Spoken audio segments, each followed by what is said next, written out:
තරම් පිළිගන්නවා. ඉතින් අද තව බිස්නස් පොඩ්ඩ අපේ YouTube channel එකට. ඉතින් අද කියලා දෙන්නෙත් එන්න වගේම සුපිරි බිස්නස් එකක්. මේක මාසයකට ලක්ෂයකට අධික මුදලක් ලබා ගන්න පුළුවන් ව්‍යාපාර අවස්ථාවක්. මේක දැන් ගොඩක් කට්ටිය කරනවා.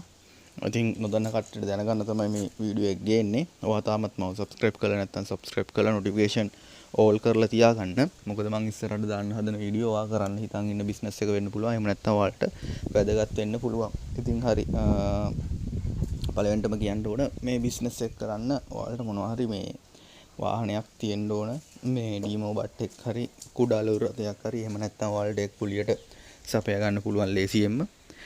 හරි ඉතින් එහෙම ඔයාලා වාහනයක් සපයා ගත්තට පස්සේ තොගේ ලෝලු දාන්න ඕන. හෝටල් වලට තොගේ ලෝලු දාන්න තමයි කියලා දෙන්නේ. ඉතින් මේක සුළු පරිමාණයෙන් පටන් ගන්න ලෝරි 8-9 ගත්ත මිනිස්සුත් ඉන්නවා. මහා පරිමාණයෙන් කරන මිනිස්සුත් ඉන්නවා. ඉතින් මේ ලෝලු බිස්නස් එකේ ඒක පැතිකඩක් තමයි හෝටල් වලට ලෝලු සප්ලයි කරනවා කියන්නේ. ඊට අමතරව ඕගොල්ලන්ට අවස්ථා ගණනාවක් තියෙනවා මේ එළවලු බිස්නස් එකේ කරන්න පුළුවන් විදි. ඒව ගැන මම වීඩියෝ එකක් දාලා තියෙනවා මගේ channel එකේ. ඔයාලා ඒකත් ගිහිල්ලා බලන්න එළවලු බිස්නස් පටන් ගන්න කවුරු හරි ඉන්නවනම්. හරි. ඉතින් ඕගොල්ලෝ ඊට පස්සේ කොන්ට්‍රැක්ට් කරගන්න ඕන හෝටල්. මොකද මේ එළවලු කියන සබ්ජෙක්ට් එකේ ඕගොල්ලෝ ඉන්නකොට එළවලු දවස් 3ක් ඇතුළත ගෙනාපු ලෝඩ් එක ගහලා ඉවර කරන්න ඕන. දාලා ඉවර කරන්න ඕන. නැත්නම් නරක වීමකට ලක් වෙනවා සහ බර බහිනවා සහ එළවලු හං වෙන්නට බලපානවා. ඊට පස්සේ ඔයගොල්ලන්ට ඒව විකුණ ගන්න වෙන්නේ ඊටමත් අඩු මුදලකට සහ මේ අර ගෙනාපු බර වලටත් නෙවෙයි. ඉතින් ඒක ඔයගොල්ලන්ට පාඩු ලබන්න සිද්ධ වෙනවා. ඉතින් ඒක ගැන සැලකිලිමත් වෙන්න ඕන. ඔයාලට දවස් 3කින් ගහන්න පුළුවන් ලෝඩ් එක විකුණන්න පුළුවන් ලෝඩ් එක විතරයි ඔයගොල්ලෝ ගේන්න ඕන. ස්ටොක් කරගෙන ඉන්න බෑ එළවලු කියන දේ. හරි. ඔයගොල්ලන්ට මේක එළවලු ගිහිල්ලා ගේන්නත් පුළුවන්. දඹුල්ල ආර්ථික මධ්‍යස්ථානයට ගිහිල්ලා ගේන්නත් පුළුවන්. නූරෙලිය, බදුල්ල, බණ්ඩාරපෙළ මේ පැත්තෙන් එළවලු ගේන්නත් පුළුවන්. එහෙම නැත්නම් ඕගොල්ලන්ට එළවලු එකතු කිරීමේ මධ්‍යස්ථානයක් විදිහට ඔයාලා හදාගෙන පවත්වාගෙන ගිහිල්ලා ඕගොල්ලෝ ගෙදර හෝ වෙනත් තැනක කාමරයක් අරගෙන ඉතින් එළවලු ගෙනල්ලා දෙන්න කියන්න පුළුවන්.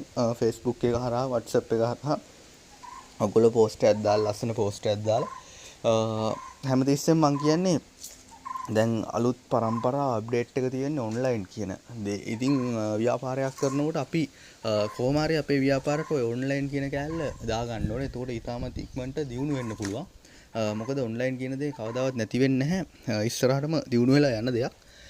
ඉතින් ඔයා පෝස්ට් එකක් හදලා Facebook එකේ ඔයාගේ නමින් ඔයාගේ නම අපි හිතමුකෝ කමල් කියලා. කමල් ෆ්‍රෙෂ් ভেජිටබල්ස් කියලා ඔයාලා හදලා ඒ page එකේ ඔයාලා ඒ පෝස්ට් දාලා ඒව ෂෙයා කරලා මිනිස්සුන්ට දැනගන්න දෙන්න ඔයාලා තෝක එකතු කරනවා සහ තෝක සපයනවා.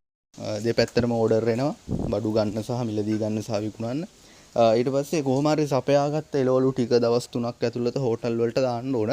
එතකොට ඔයා කොන්ට්‍රැක්ට් කරගන්න ඕන හෝටල් මේ ව්‍යාපාරය කරන්න කලින් මුලින්ම ඔයාලගේ ප්‍රදේශයේ තියෙන රෙස්ටුරන්ට් සහ අවන්හල් ආපනශාලා සහ හෝටල් කියන දේවල් වලට ඕගොල්ලෝ ගිහිල්ලා කෑම කඩ ඒවට ගිහිල්ලා ඕගොල්ලෝ බත් කඩ එහෙම තියෙනවා. ඒවට ගිහිල්ලා ඕගොල්ලෝ කියන්න මට එළවලු ඕගොල්ලන්ට සප්ලයි කරන්න පුළුවන්.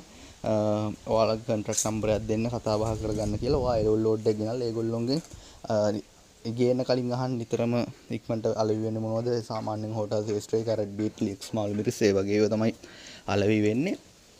ඉතින් එළවලු ලෝඩ් එක ගෙනල්ලා ඕගොල්ලෝ ඒ කොන්ට්‍රැක්ට් නම්බර වලට කතා කරලා අහන්න සර් මෙහෙමයි මම මේ කමල් ෆ්‍රෙෂ් ভেජිටබල් ආයතනයෙන් කතා කරන්නේ. ඕගොල්ලන්ට මේ දැන් අපි එළවලු බෙදා හැරින් ගමන් ඉන්නේ. ඕගොල්ලන්ට මොනවද අවශ්‍ය කිව්වම ඒගොල්ලෝ කියනවා මාළු මිරිස් කිලෝ 15යි, කැරට් කිලෝ 20යි එහෙම කියලා කියනවා ඒගොල්ලෝ. ඉතින් සතියකට වරක් තමයි මේ හෝටල් වලට එළවලු ගන්නෙ. දවස ගාන ගන්න නැහැ. ඉතින් ඒකත් ඔයා සැලකිලිමත් වෙන්න ඕන. ඔයා බිස්නස් එක ඔයාලට අල්ලන්න ලේසි, ව්‍යාප්ත කරගන්න ලේසි. ඉතින් මම හිතනවා මේ ව්‍යාපාරයේ කිසිම ගැටලුවක් නැතුව ඇති. මොනවා හරි ගැටලුවක් තියෙන යටින් කමෙන්ට් එකක් දාලා මගෙන් අහන්න. මම මේ සියලුම ගැටලු වලට ඕගොල්ලන්ට රිප්ලයි කමෙන්ට් එකක් මගෙන් නිරාකරණය කරලා දෙනවා. හරි ඉතින් එහෙනම් මම හිතනවා මේ ව්‍යාපාරය ඕගොල්ලන්ට දාලා අවබෝධයක් යන්නේ නැති කියලා. මම අර කලින් කිව්වා වගේ ඕගොල්ලෝ ඉස්සල්ලාම හෝටල් පද්ධතියක් අල්ලගන්න ඕන. ඒ කියන්නේ මේක දිගටම ඕගොල්ලන්ට හෝටල් අල්ලන්න ඕනේ නැහැ. ඔයාලා හෝටල් 10ක් විතර කොන්ට්‍රැක්ට් කරගත්තට පස්සේ ඕගොල්ලන්ට මේ හෝටල් වලට දිගටම බඩු ටික දාගෙන යන්න පුළුවන්. කිසිම කරදරයක් නැතුව දිගටම දාන්න පුළුවන්. ඒගොල්ලොන්ගේ සප්ලයි එක අඩු වෙනකොට ඔයාලා විසිටින් කාඩ් එකක් වගේ එකක් ගහලා එහෙම නැත්නම් ෆෝන් නම්බරයක් දීලා තියන්න. ඊට පස්සේ ඒගොල්ලෝ ඒවට කතා කරලා ඕගොල්ලන්ට අඩුපාඩු කියනවා එළවලු. ඊට පස්සේ ඒව ප්‍රවාහනය කරලා දෙන්න තමයි තියෙන ට්‍රාන්ස්පෝර්ට් එක. ඔයාලා මේ ලෝල් බිස්නස් එකට වැස්සට පස්සේ ඔයාලට තවත් විදියකට හම්බ කරන්න විදියක් විවෘත වෙනවා. ඒ තමයි වෙන කට්ටියගේ ලෝල් ට්‍රාන්ස්පෝර්ට් කරලා දෙන්න. ඉතින් ඕගොල්ලෝ ඒවටත් කරලා ගාණක් හම්බ කරගන්න පුළුවන්. ඉතින් එහෙනම් අපි ඉක්මනටම ඊළඟ වීඩියෝ එක හම්දුරු කට්ටියටම ජය වේවා. බුදු සරණයි.